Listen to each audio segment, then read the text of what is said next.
from our states, as well as the FCT, while federal government is working on streamlining the value chain of electricity supply to address challenges through its power sector recovery program. Performance of distribution companies is key in achieving the target of 11,000 megawatts by 2023. Minister of State for Power, Godi J.D. Agba, is at the headquarters of the Abuja Electricity Distribution Company to interface with the management on their performance. With the target to meet at 3,000 customers daily, the Abuja Electricity Distribution Company is set to have metered more than 250,000 customers, the highest by any distribution companies in the country. This goes to copy what AEDC has here. If others copy what they have here, we'll have better improvement and services. And I don't think anybody is thinking of dismantling discos. We are able to get customer complaints and manage the rate at which we are resolving them.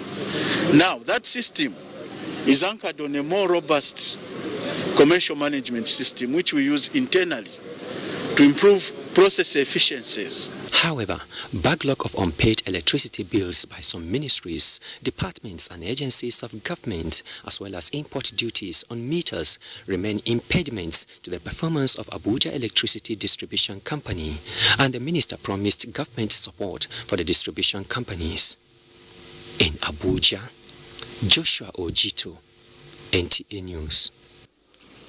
Some airports across Nigeria are expected to reopen on the 21st of June, but unions of aviation workers say safety and security stand compromised if airports reopen on that date.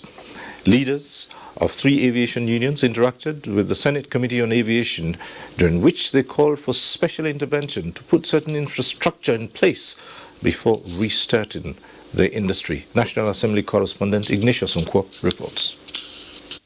Leaders of Air Transport Services Senior Staff Association of Nigeria, National Association of Aircraft Pilots and Engineers, and Joint Aviation Trade Unions Forum were at the National Assembly to seek parliamentary intervention in what they described as precarious situation in the aviation industry at the moment.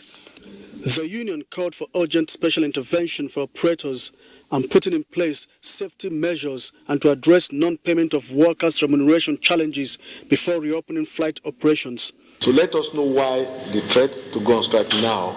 We are not asking for a blanket palliatives or intervention to these operators.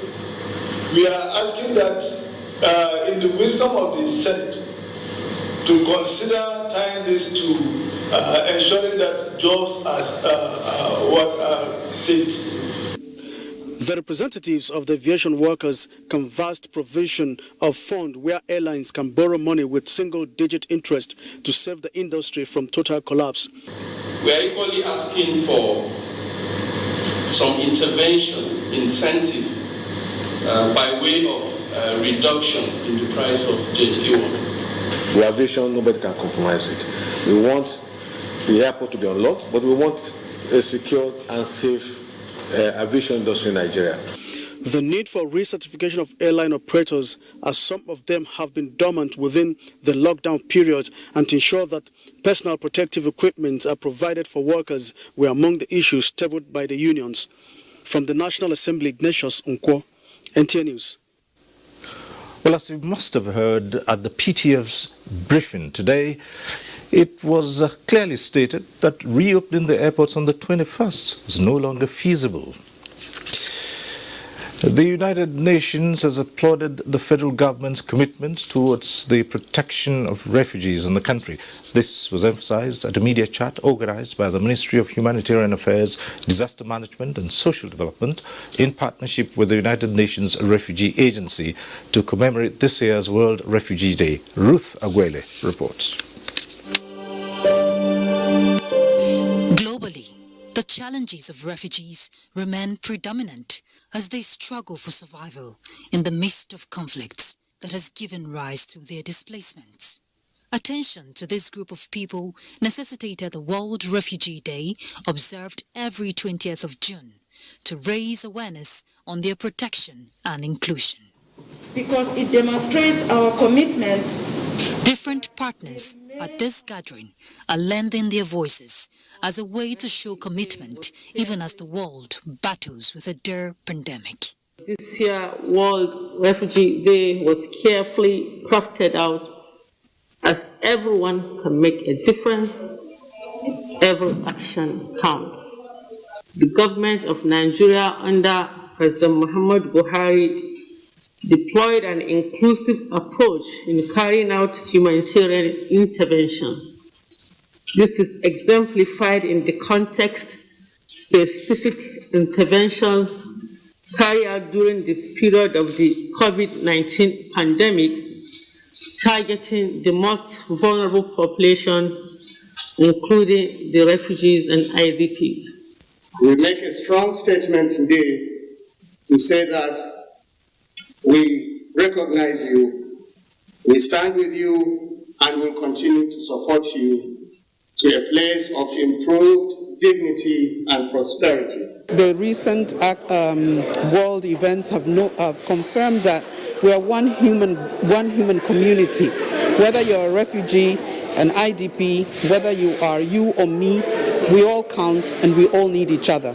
And I'm giving a big thank you to our leaders, the Federal Ministry and the Commission of the Refugees. The general interest is for more concerted efforts and determined actions for sustainable development and inclusive society for all. In Abuja, Ruth Aguela, NTA News.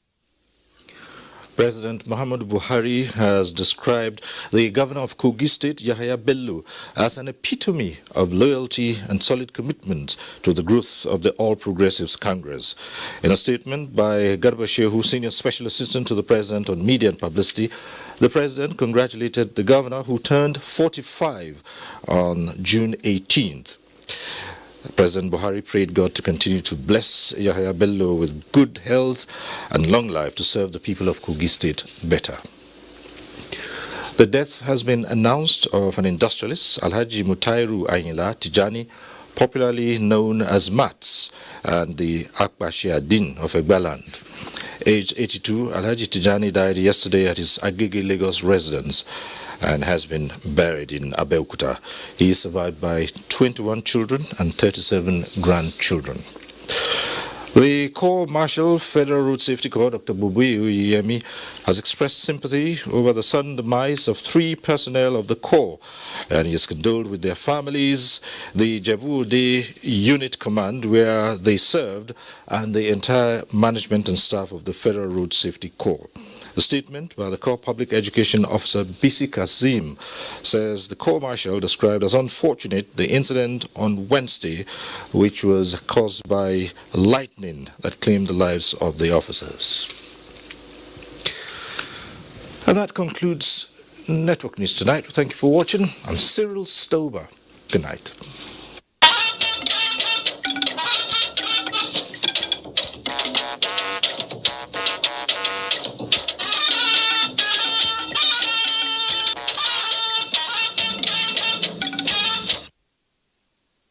Anybody who is exposed can contract coronavirus, but not everybody has a fair chance of surviving the disease. Data has shown that older persons stand a higher risk of dying. Are you 55 years and above? Do you have pre-existing health conditions? Please safeguard yourself and minimize your risk. Observe all COVID-19 protocols. If you hear of anyone with high fever, dry cough, and difficulty in breathing, please do not go near such a person because they could be a victim of coronavirus infection. Call someone else or the NCDC to assist. Please use your prescribed medications regularly. Exercise around your home and eat well so that you can remain healthy and strong. For an older adult, to beat coronavirus is not to contract it at all. This message is brought to you by Gerontology Association of Nigeria, the Geriatrics Association of Nigeria.